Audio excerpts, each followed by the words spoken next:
and welcome to Happy Hour with Maestro Tim. I am your host, Tim Hankowich, and today I have a very special guest. Please welcome Mayor Brad Hart. Mayor, thank you so much for being with us today.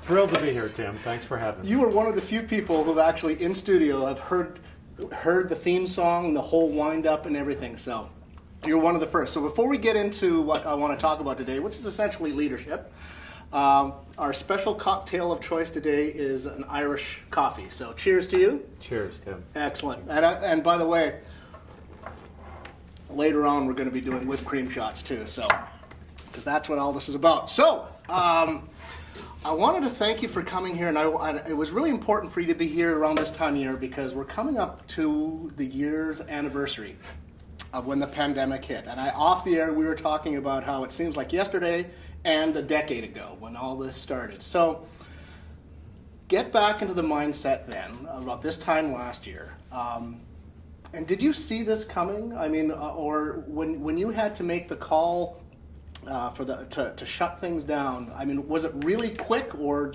was it sort of a slow avalanche that you saw coming? Well, we were meeting really every day with representatives from Mercy Hospital and Unity Point, St. Luke's, and the Lynn County Public Health every day meeting, and every day I was hearing how bad it was going to be. And every day I was hearing that we have to try to shut it down or we have to wear masks. And then the numbers started coming in, and for the first 2 or 3 months we led the state in the number of cases and the number of deaths. Eventually Des Moines overtook us in the number of cases and deaths, but we were second. At one point we got to 4th or 5th in the number of cases, but we stayed second in the number of deaths. So it was pretty scary, and we're frantically trying to figure out what the best option is.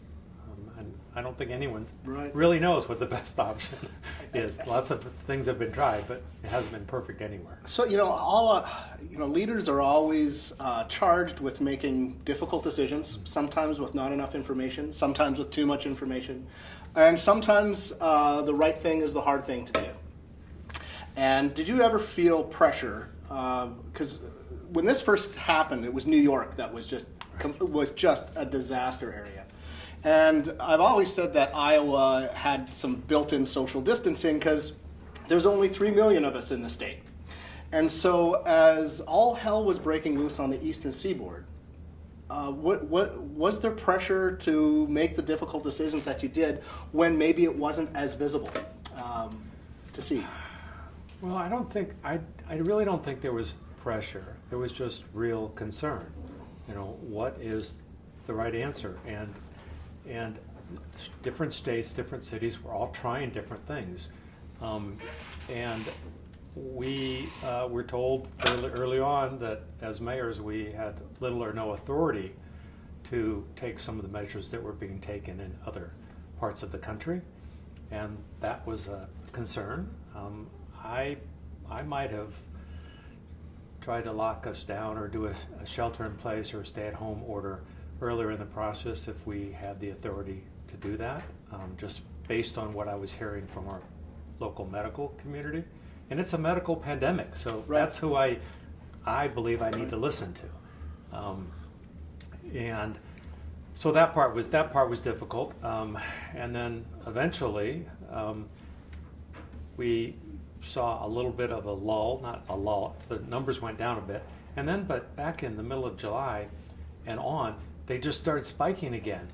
And so we said, look, we're just going to issue a mask mandate, and we're not going to give people tickets, but it gave businesses even some ability to put signs on the door and to say, look, you have to wear a mask in our business. Right. And it helped them protect their employees too. You bring up authority, and I think this country's still trying to figure that out. Is this an oversimplification? Because watching this unfold over the year, it seemed like the federal government wanted the states to handle it, and maybe sometimes the states wanted the county and the local level. It was basically passing the buck in many ways. Did you find that? Did you have the support you needed from the feds and from the state level?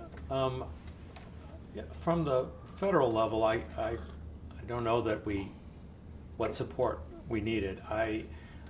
Quite honestly, I mean, the federal government probably wanted the states to do it, and some states wanted the counties or the cities to do it to pass the buck. But in Iowa, the governor wanted to kind of keep it all the same.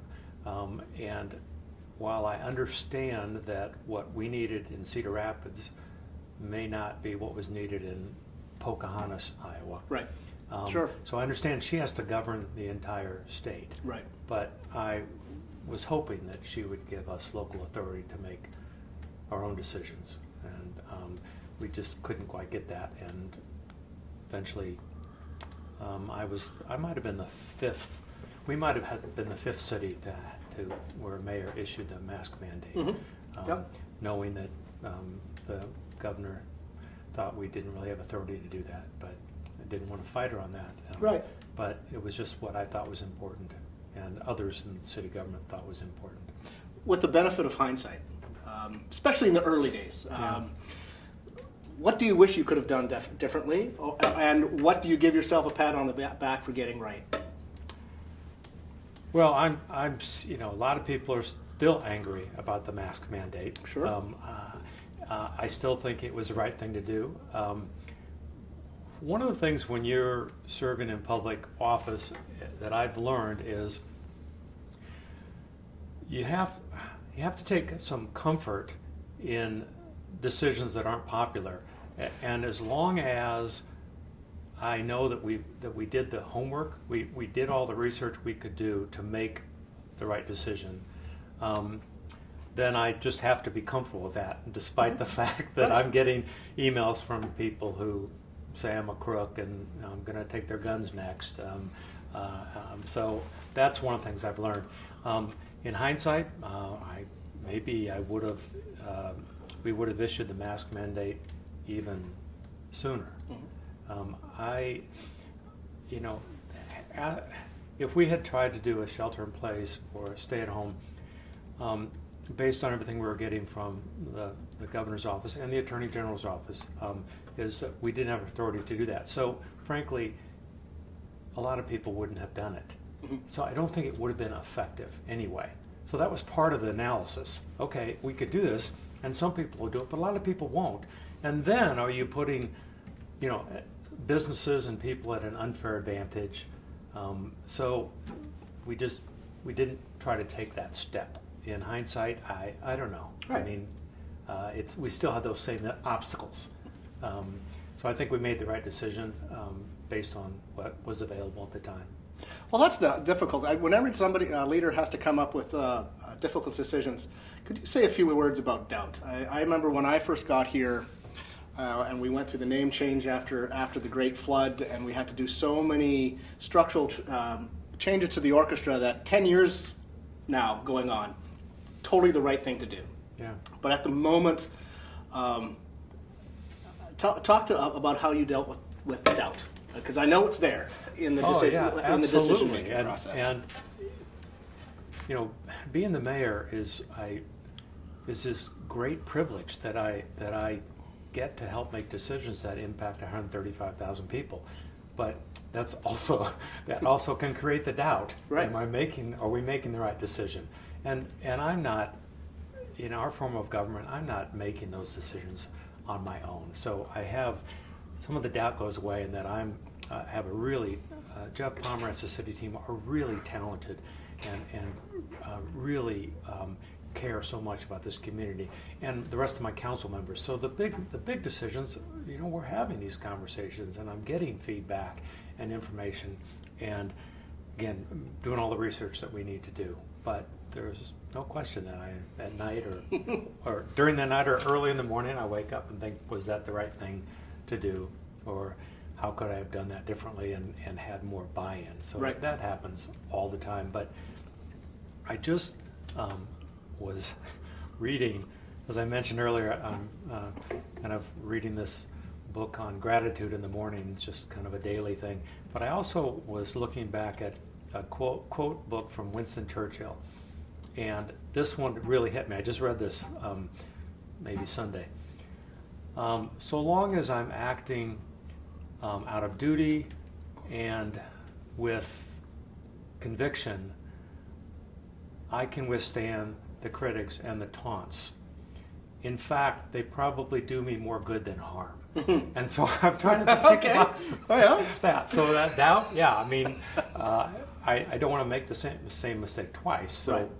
if something comes up and I think that wasn't a great decision, yeah. Sure. But generally, we're looking hard, making hard decisions based on all the information we think we need to make the right decision. Well, you're getting a lot of thumbs up about the masks, because Deb Winter says she seconds the mask mandate, absolutely the right thing to do. John Noyd, the mask mandate was the right thing to do.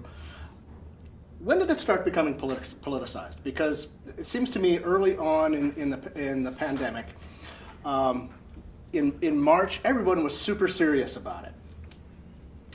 And then the fractures started happening, especially when it came to mask mandates. But even the way we behaved about the pandemic, it seems, in my view, around the summertime, people just started going in different directions when it came to the pandemic. How did you feel about that? Well, some of it was people thought they were outdoors. They were safer outdoors. Yeah.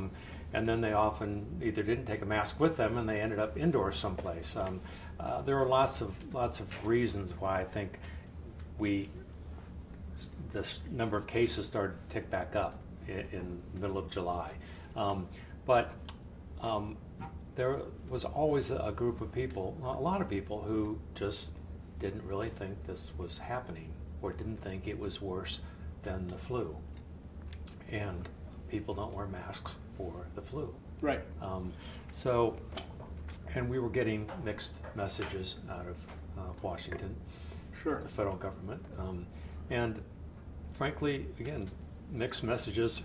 Illinois was shutting down. Iowa wasn't shutting down. Different states were doing different things. So people were hearing all this and taking the side that they kind of wanted to take the side on, I think. So I think because there were so many different methods to deal with it out there, that people just latched onto one and didn't. And if the mask mandate wasn't there, what Right. they latched onto, they were angry. Right. Yeah. You know, when you ran for office, I'm sure you did not have the pandemic in mind. So go back 2 years. Was it 2 years now you've been in office? 3. 3 years. Plus, Oh my God. yeah. Okay. So what is it about the job that you expected, and what is it about the job you did not expect? Pandemic excluded.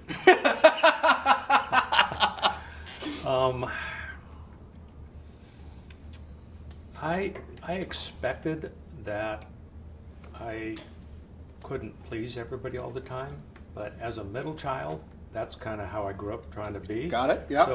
So I knew I would have to get some thicker skin, and through the pandemic and the right show, now I do have thicker skin than I did the Right. first 2 years. So I expected that. Honestly, I'm going to get in trouble, but I didn't expect the press to be as difficult. Mm-hmm. The governor thing, I got calls not only from all the local newspapers, the state papers, but I was getting calls from the New York Times and the Wall Street Journal, and they all wanted to know my relationship with the governor. And I said, again, what I mentioned earlier, she has to govern the entire state. Right. I'm just worried about Cedar Rapids. Right. So we may have a difference there. Yeah. Trying to say I still think the mask mandate's the right thing to do for us, but not throw her under the bus, because Right. she does have to deal with the whole And you also have to maintain a working relationship, don't you? Absolutely, Yeah. yeah. Yeah. But that was a big push, and then there are so many positive things that I see happening almost daily in this community, and they don't seem to get reported very often. Right. And that Yeah. troubles me. Well, good news doesn't tend to sell as much, and I totally get that. So, because the state of the city is coming up. Yes. So, what is the state of the city for those who don't follow politics? Okay. Well, our city charter, that sets up our form of government, Cedar Rapids, requires that the mayor, by the end of February each year, issue a State of the City address to say what happened in the last year, and generally a little bit about what's going to happen this year and in the future. We have, usually it's a big luncheon with 600, 800 people, and I spend 45 minutes talking about all the things that have happened and what's going to happen. This year, we can't have 600 people Right. in the same room, so we're going to do a recorded message, and the recorded message is going to, because no one will watch a recorded message for 45 minutes, because there's no music in it. Yeah, exactly. There's your problem. I know, and you're not in it. So the message will be, the goal is 5 minutes. I don't know how I can narrow it down to that, but 5 or 6, 7 minutes, and then we'll direct people to the website. So normally the things that I would list off, here are 10 economic development projects that happened this year. I won't list those off. They'll be on the website. So we'll have to really get people to go to the website. And so it will be very different this year. But at the end of it, I will remind people that all the work that was done in 2020 has really set us up to have, I think, a pretty successful 2021 where we can celebrate together. Right, we're going to talk a little bit about that, Okay. but first I want to lighten things up because here, take a. Are we on a wide screen so everyone can see this? So we've been enjoying our Irish coffees, but I think just a little extra whipped cream is good for anybody.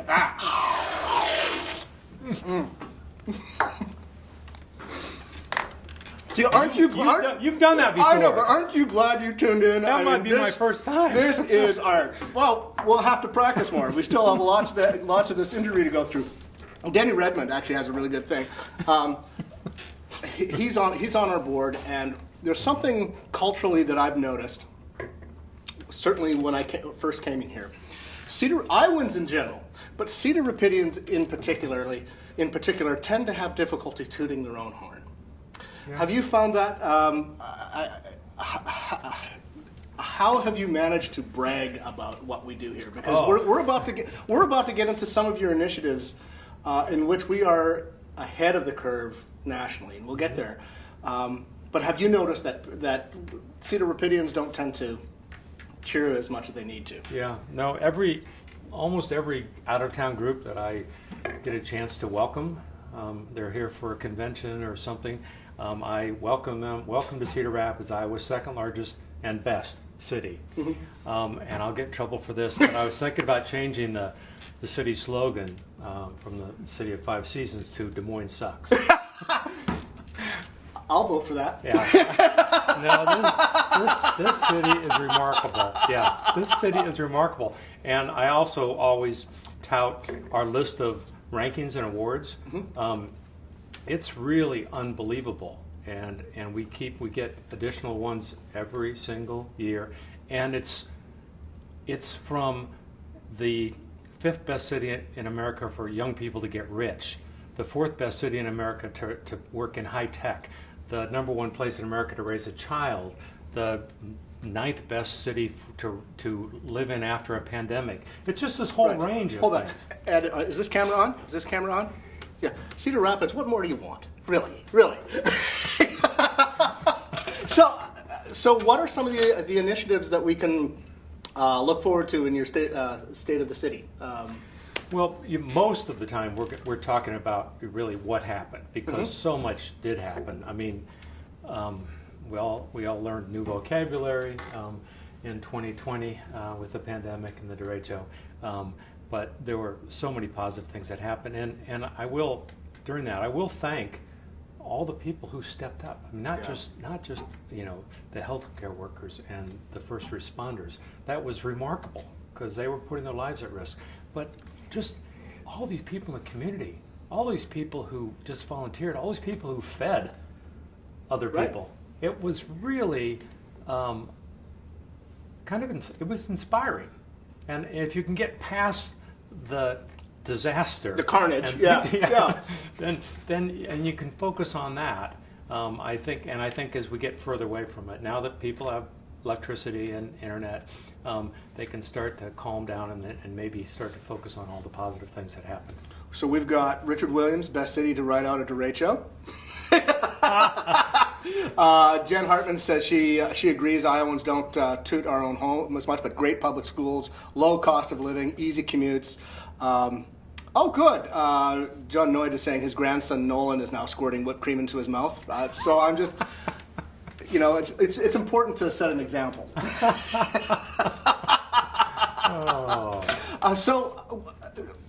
Speaking of the derecho, then, I mean, all of these trees had to go somewhere, and they got ground up. I mean, where are they?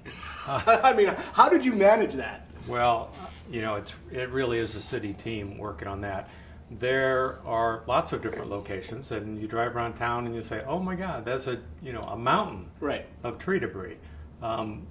I think they've cleared the one on Mount Vernon Road, or they are clearing it, and that stuff is getting mulched. And I believe there's a farm field somewhere near Cedar Rapids that is taking the mulch.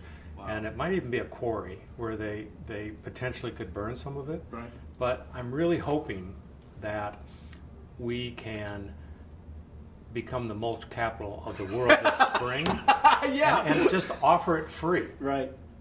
Citizens, because it'll help people. They're gardening. Yeah, it'll help people. Sure. Well, we got the compost, which is already free, but let's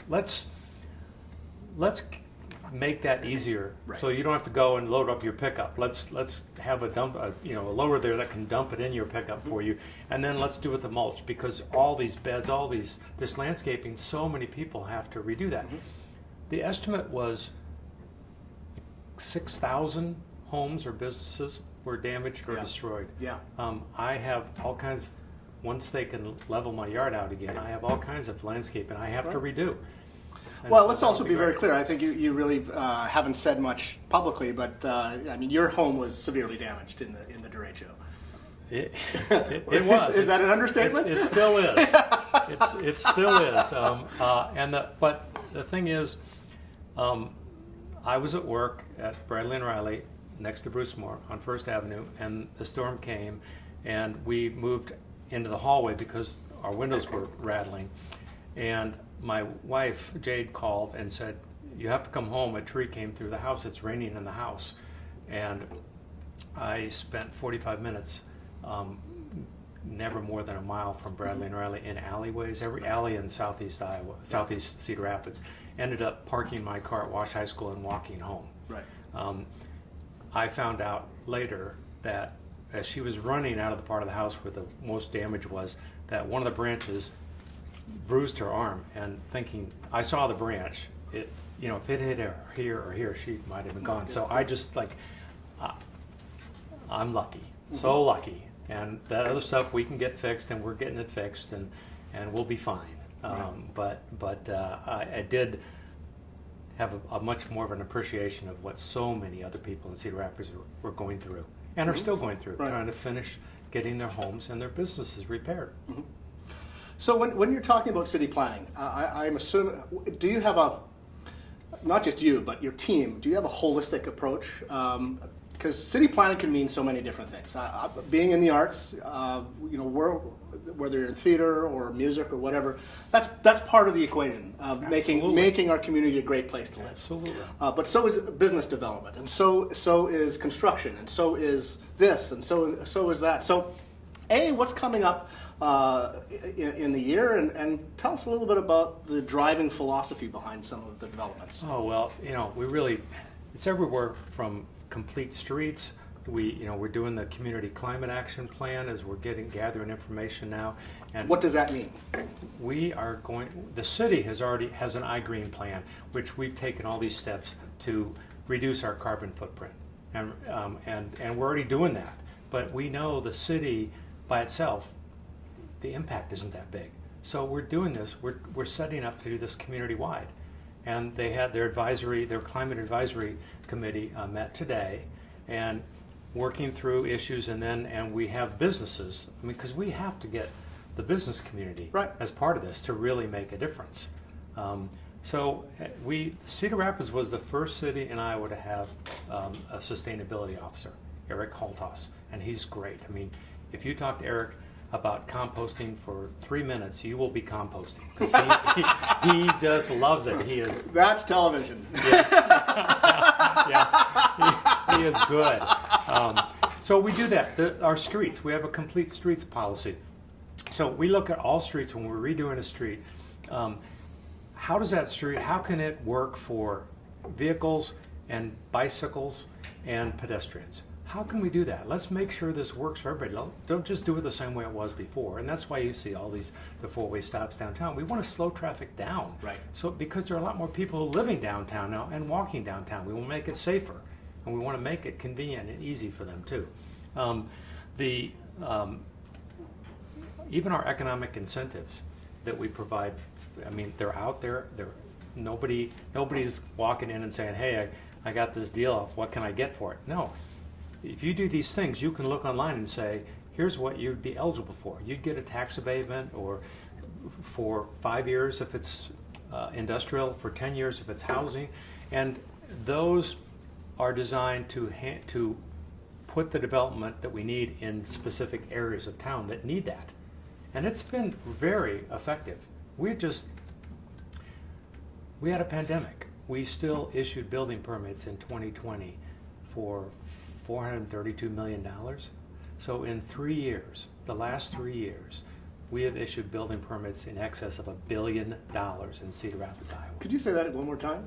Because a lot of jobs are connected to that. Absolutely. Yeah. Building permits with value of excess of $1 billion in the last 3 years. Is it mostly downtown? Is it spread out? Oh, it's everywhere. I think there have been more, the number of permits is higher in the southwest side of town than any other quadrant. And part of that is there's land there. Right. That's part of it. But getting BAE to come here was really remarkable. Right. They're building a 280,000 square foot defense grade building. Their annual payroll initially is estimated to be $50 million a year. Wow. They're high paying jobs. Yeah. And they love the community already. They're looking at buying other land and creating a campus down there. So we have two international aerospace companies in Cedar Rapids, Iowa. That's impressive. I'm going to ask you a difficult question, because I don't think there's no good answer to this. Yeah. I've spent the last 34 episodes talking about how difficult and how hard the arts have been hit during the pandemic. Yeah. But I joke sort of when I say, if I ever want to feel better about myself, I think that I could be owning a restaurant right now, because that is hard work, and they have been hit extremely hard, extraordinarily hard. Outside of moral support, what have some of the conversations you've been having about trying to keep this important sector alive in time for the vaccine to finally take hold? Yeah. Well, one of the first things we did was allow restaurants, if they could make use of any outdoor space. They used to have to. The permitting process was harder, right? And it was for a shorter period of time, and it was more expensive.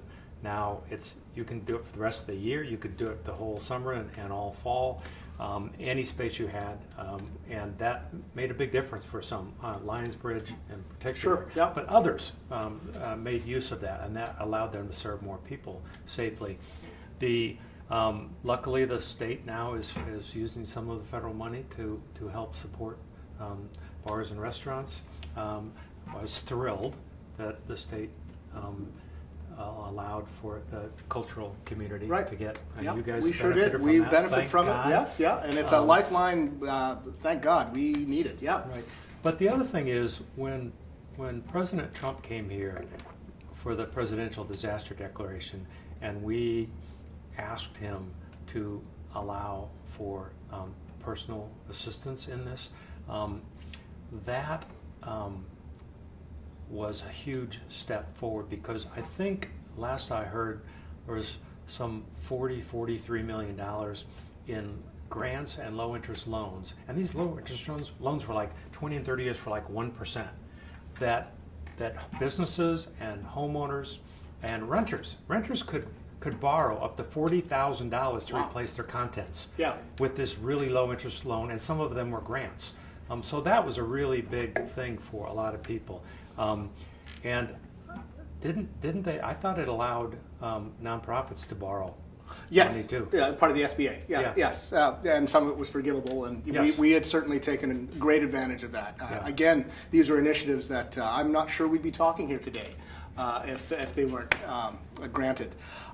Question from Danny Renman. Ever consider a ped mall downtown? This is sort of linked into the idea of outdoor seating and outdoor dining. Yeah. I think at the end of 4th, there'll be a little plaza down there where there's some parking right there right now. I think that's part of the flood protection plan.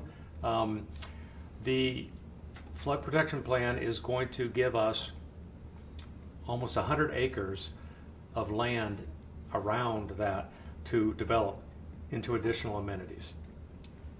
That may be something that we can develop. Yep. We are designated as a walkable community, and we're trying really hard to make that possible. Did the whole biking thing precede you? Because that's been truly transformative for our Yeah. city. Yeah, An no, area, just right. not, yeah. No, but we've continued to add to the trails, Yeah. and the bikes and the scooters, the Yeah. e-bikes, Yeah. the bike share stuff was just we just finished the 2nd year, so that's new. And I know some people don't like the scooters, but they're so much fun. Hey kids, get off my lawn! But, yeah, but it's off the sidewalk. Get off the sidewalk. And I have told 100 people on scooters, you need to get off the sidewalk, stay in the bike lane, especially when there's a bike lane right there. Right. And I've said to so many people that, and people are afraid someone's going to get hurt. But frankly, no one's Sure. been hurt. No one's been hurt on a scooter. No one's on a scooter to run over somebody. Right. And Well, that's a really good thing. It was interesting because we both attended Rotary yesterday, Yeah. and I forget the name of the gentleman who was presenting, but you would probably remember better. And I remember he was talking about the workplace of the future, and one of the things he mentioned was micro-transportation. Yeah. Because people want to live near wherever they work, and that workplace may be home in the future or whatever. Which ties into my next question, because I think that when there's a crisis, we all adapt to handle the crisis, and when the crisis is over, there are forces that want you to go right back to where you were when you began, and there are other forces saying, we learned some lessons here. We can do things differently. So, what are some of the changes in dialogue or procedures, or what City Hall is doing now that's likely going to survive the pandemic?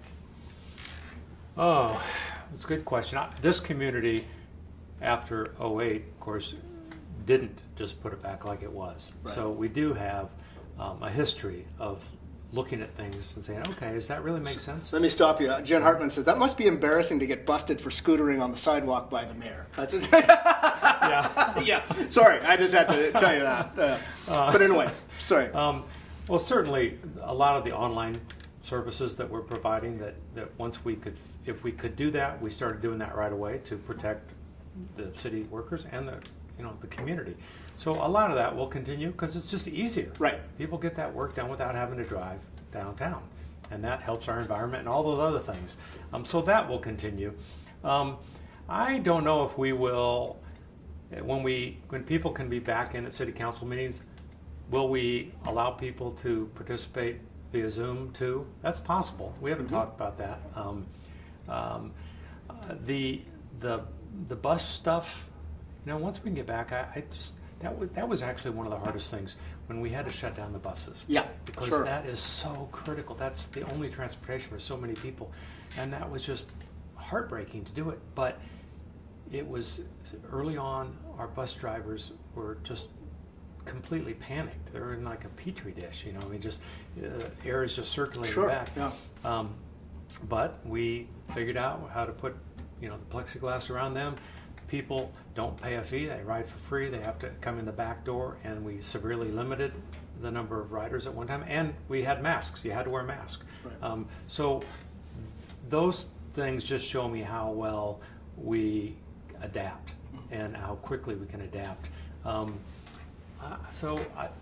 The procedural things, other than doing things online, I don't know, because Right. I think so many people want to not, I mean, the city certainly had like $10 million of damage to our city buildings, but none of them were destroyed. They were being repaired, and luckily we had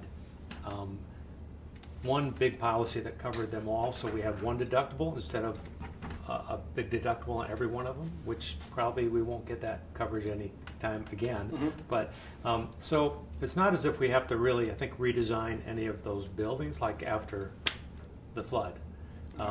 So I think a lot of this stuff will you'll have the option of doing it online and doing it in person. But I guess I can't think of anything that's going to change dramatically. Sure. With how the city provides services. So to coin a phrase from Shakespeare, now is the winter of our discontent. It's the darkest before the dawn. I think we all see that with the vaccine, better days are ahead. We still have very difficult times to get through, but we see an end game happening, at least the idea of one. So tell us what your future looks like, and City Hall's future, as you're looking either to finish vaccination and getting through the pandemic, and also once we get into next year, after the summer. Oh, I think we are poised for great things. There's so much pent up desire to be out and about. Yeah, I couldn't agree more. To be in the restaurants, to go to the symphony orchestra, to go everywhere. I mean, the downtown market, if we have 15,000 people, there'll be 30,000 people there. Yep. To be on their bikes, I think you'll see, and people, a lot of people aren't spending the kind of money they used to spend, Right. so they have some money. There's money been sitting on the sideline too that I think will come back into the market. So the Colonels games will be packed. Yep. All that. I just think there'll be just an excitement in the community, and the restaurants that survive will say hooray. Yeah. And some restaurants that unfortunately didn't survive, somebody new will come in there, Right. and we'll be celebrating those things. There'll be lots of the first baseball game, when the bike share and the scooters come, everybody's going to be cheering. There'll be so many things to celebrate, and I just think people are just going to be at each other's homes. They're Sure. going to be at the municipal band. Right. It'll be packed. Yep. It's interesting because right now we're all looking into our crystal balls, and in the performance arts community, there's two schools of thought. There are many schools of thought, but generally they come into two categories. One is that people will be this pent-up demand, and that by the time September, October comes along, we open our doors, there'll be a huge spike. That's possible. The other is sort of the slow burn into that, because people aren't going to quite trust the vaccine, and so I don't know either way by December. Yeah. I think people are going to be very excited in the community. Yes. Whether it happens immediately or if it's a slow burn into that, I don't know. Right. I think the outdoor things will be packed. Yeah. As soon as the vaccine is readily available, and most people who want it have had a chance to have it. Yeah.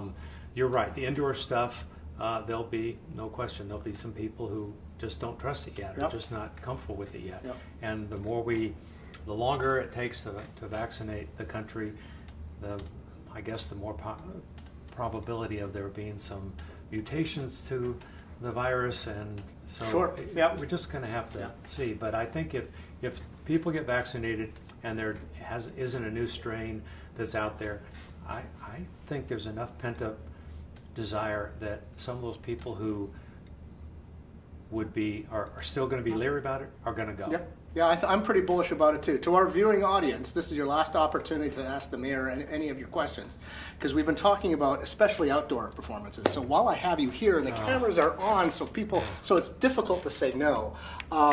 Right now, the plan is for us to do a Bruce Moore to begin the season. I mean, that is the most popular thing we do, and I got to tell you, it's going to feel so good. So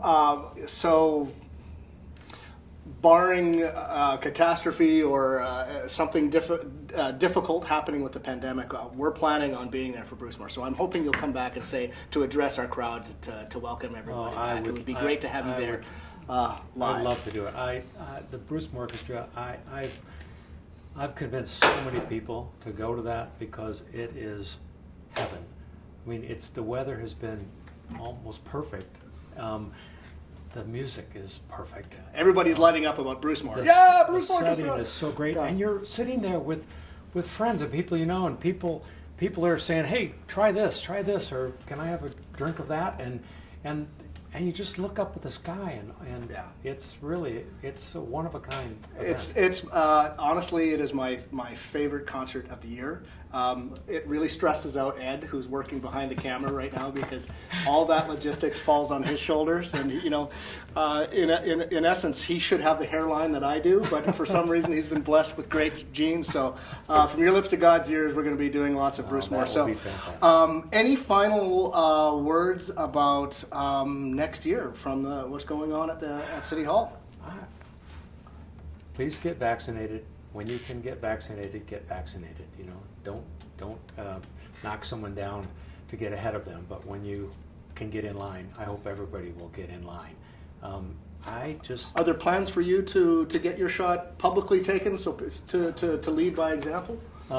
I frankly was asked if I would do that a week ago, and I said I will happily tell people that when the vaccine is available for me, when I can get in line, I will get in line, and I hope you join me. Good for you. But I didn't want to get it early. Good for you. And that just, I'm not really at risk. My wife and I both already had it.